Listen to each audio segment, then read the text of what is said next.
On commence ce soir avec Studio Feed, spécialisé dans la création d'identités de marque, le design de livres et la conception de polices de caractère.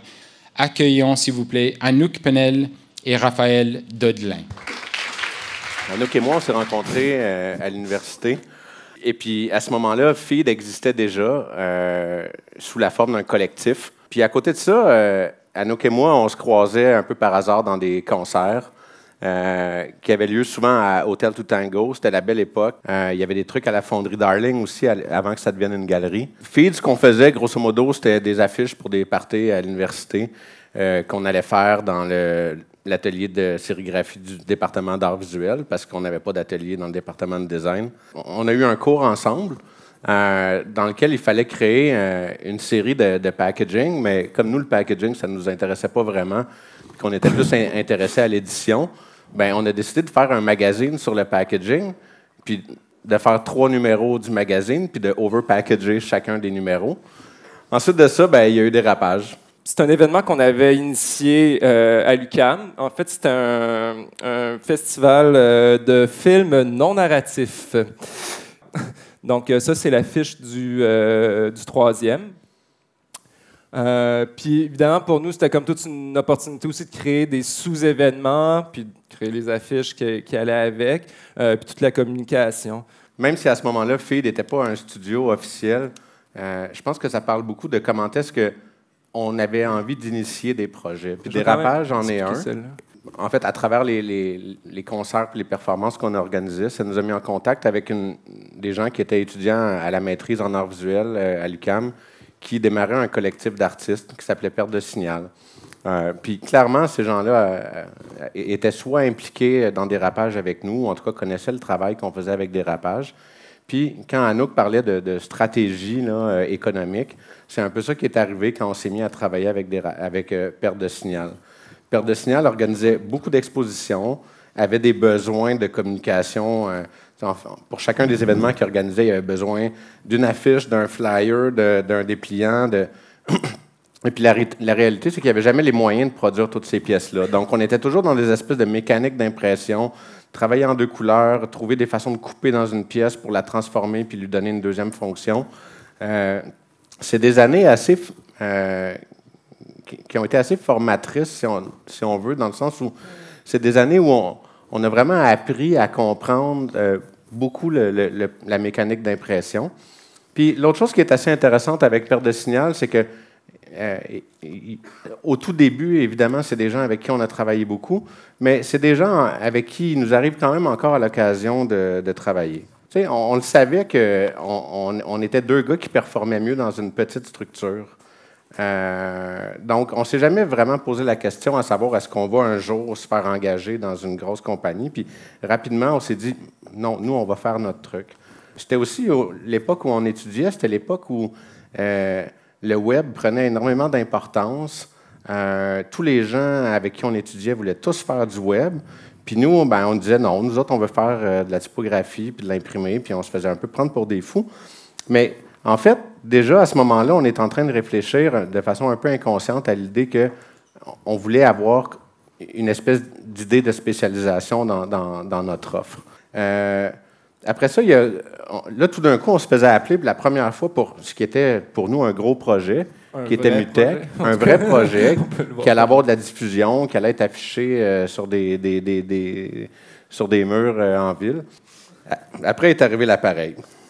L'appareil qui est un livre un petit peu spécial, qui est un livre à la fois de recettes et de bande dessinée, puis qui a remporté une mention honorable au Alcuin Award, qui est le concours de livres, de design de livres canadien. On n'était même pas au courant que ça existait, puisqu'on était encore moins au courant qu'il existait. C'est que quand les livres étaient sélectionnés à ce concours-là, ils étaient envoyés dans un concours international qui a lieu en Allemagne. Et puis, ben, on a remporté une médaille de bronze. Là, est venu le moment où on a décidé de se lancer pour vrai, parce que ce qu'on n'a pas dit, c'est que jusqu'à maintenant, on n'avait toujours pas de studio. On est arrivé à un moment où est-ce qu'on avait à peu près 7 projets de livres qui roulaient en même temps. Puis là, on s'est dit, ben, à 2, on n'y arrive pas. Et puis là, ben, il y a ma belle-sœur qui cherchait de la job, puis qui était quand même une une machine d'InDesign là, pour nous à l'époque, fait qu'elle est venue nous aider. Puis c'est vraiment devenu notre première employée. Rapidement, après son arrivée, il y a eu l'arrivée de Léon. Puis quand il est arrivé, le premier projet sur lequel on a travaillé, il s'appelait à l'époque Réalisons Montréal. C'est devenu après Montréal Vinesco de Design. Donc, c'est un concours qu'on avait remporté à l'époque. Ça fait que là, il s'est mis à avoir... Bon, il y avait eu l'appareil déjà comme projet de livre. Puis je pense que là, tout d'un coup, on s'est fait connaître comme designer de livre. Puis là, il s'est mis à avoir un paquet de trucs. On travaillait pour des galeries privées, pour des artistes, pour des centres d'artistes, des fois pour les artistes eux-mêmes. Tout d'un coup, on s'est mis à travailler à peu près avec toutes les grandes institutions muséales à Montréal. Puis à ce moment-là, il y a aussi il y a le CCA, à un moment donné, qui appelle. Quand on était plus jeune, c'était comme un rêve de travailler avec le CCA. Puis le CCA appelle. Et puis, c'est des projets assez intéressants, je trouve, parce que ça nous a permis d'abord de sortir de notre zone de confort, de l'édition, de l'identité, mais à une échelle qui nous convient. Je trouve que du design d'exposition, le CCA, c'est une échelle dans laquelle c'est intéressant d'intervenir. Arriva ensuite la fameuse époque de l'atelier Punkt. Oui. Ce qui est intéressant avec ce projet-là, c'est aussi un peu comme Dérapage, un peu comme d'autres projets sur lesquels on travaille. C'est des projets qu'on a un peu initiés, puis avec lesquels dans lesquels on a une implication qui est différente aussi. Donc, à chaque année, on crée des nouvelles typographies, on changeait complètement le design. Un jour où est-ce qu'on s'est vraiment senti big, là, c'est le jour où le New York Times Magazine nous a appelés, puis là, ils voulaient qu'on leur fasse des chiffres 10. On trouvait ça un peu bizarre comme mandat, mais c'était un peu ça la réalité. Ça a été publié dans le magazine. Après ça est arrivé vraiment je pense que s'il y a un mandat là, qui a vraiment eu une grosse visibilité dans tout ce qu'on a fait, c'est le mandat d'Air Inuit. Déjà, juste d'avoir son travail appliqué sur des avions, c'est déjà il y a quelque chose d'assez impressionnant. Mais je trouve que ce qui est intéressant de dire à propos d'Air Inuit, c'est qu'encore là, on parle de collaborateurs. Il y a Marc-André Chaput, avec qui est un genre de brand strategist, si on veut, avec qui on travaille. Puis vraiment, ça a amené toute une autre dimension à notre pratique. Donc, Air Inuit, ce qui est un peu fou de ce projet-là, c'est que c'est sûr que, ben oui, c'est des pièces comme une carte d'affaires, une en-tête de lettres, puis un genre de press release, une pochette de presse. Mais c'est devenu assez fou en termes de nombre d'applications qu'il y avait à réaliser. On s'est retrouvé à travailler autant les foulards des hôtesses de l'air que les cravates des pilotes, à travailler sur le siège social, à développer un genre de in-flight magazine.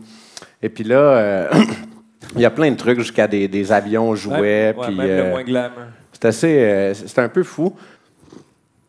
Puis ensuite, il y a eu un truc, on a eu un truc assez important dans le ID Pur.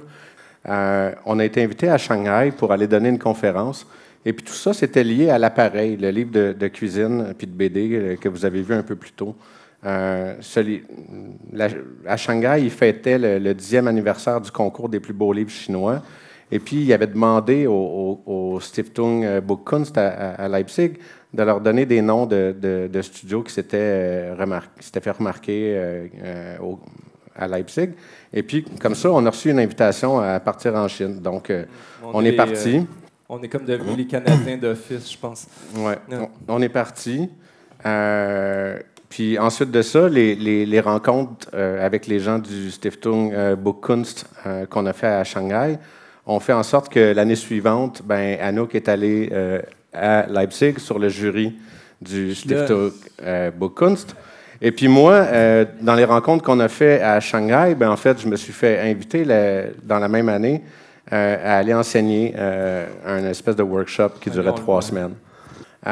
Nous, quand on voit comment on s'est retrouvés à voyager les dernières années, c'est assez étonnant comment est-ce qu'on a un projet de livre comme l'appareil nous a amené à Leipzig, à Shanghai, puis comment est-ce qu'un autre projet nous amène.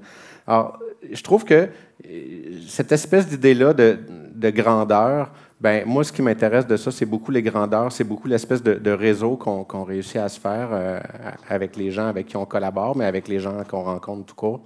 On finit par un projet qui n'existe pas encore complètement, mais qui est en cours, encore là, pour parler de justement d'avoir une structure peut-être un peu plus petite, mais qui nous permet d'avoir des idées puis d'essayer de les faire. Ça s'appelle FeedType, donc c'est notre fonderie typographique où on n'a pas beaucoup montré nos projets de développement de police là, dans la présentation, mais on en a fait plusieurs avec le temps. Donc Vigrum, More, qui sera gratuite hein, pour les petits budgets, là, ça va bien aller. Ouais, celle-là, on ne sait pas encore comment on va l'appeler, fait que je vais me taire. Puis Vels, donc c'est les formes qui vont être disponibles sous peu. Notre nouveau projet, feedtype.ca. Prochain défi pour 2016 qui devrait voir le jour dans l'année. Voilà. Merci.